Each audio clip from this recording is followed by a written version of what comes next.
Yeah, more.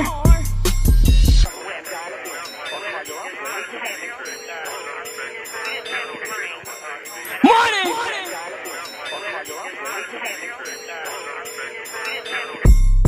Gising ako at di alone, kinukuha na the shits. Outfit ko sumasabay sa ganong klase na flip. QR code di ma-scam, pare mod ko pang stick. Perfect ang aking timbang, sa presyo magpalagatek. Sa pipa mo sindihan, mahuhumaling sa aking weight. Super fan ang basihan, complete ang struggle mate. Wag mo ko iniintay, positive hawak mo check. Wag mo mabanggit-banggit ang pangalan ko kay Chip, kasi meron gantong tricks. Darating ang mga yang, konti tunay mga friends. Pasarapan na ng story, magsayangan na ng time.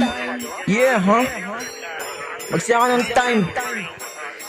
Gising ako at di alone, kinukuha na the shits. Outfit ko sumasabay sa ganong klase na flip. QR code di ma-scam, pare mod ko pang stick. Perfect ang aking timbang, sa presyo magpalagatek. Gising ako at di alone, kinukuha na the shits. Outfit ko sumasabay sa ganong klase na flip. QR code di ma-scam, pare mod ko pang stick. Perfect ang aking timbang, sa presyo magpalagatek. Underground to international, parang pari pera lang yung habol ko kahit di na mag-boom. Kung sumikat man ako, pari bonus na lang yon. Lagi akong nasa studio, nakalaking na ako doon. Ratatata ko palagi kahit iyong itanong. Mas maangas sa amin kahit iyong itanong. Magkaiba tayo pari, di ako nag-abol. Yeah, hindi mo ko afford or naiinggit ka nun. Pari lonely sa aking shit pero sinisipagan ko. Di ako nawawala, nakapokus lang ako. Gising ako at di alone, kinukuha na the shits. Outfit ko sumasabay sa ganong klase na flip. QR code di ma-scam, pare mod ko pang stick. Perfect ang aking timbang, sa presyo magpalagatek. Gising ako at di alone, kinukuha na the shits. Outfit ko sumasabay sa ganong klase na flip. QR code di ma-scam, pare mod ko pang stick. Perfect ang aking timbang, sa presyo magpalagatek.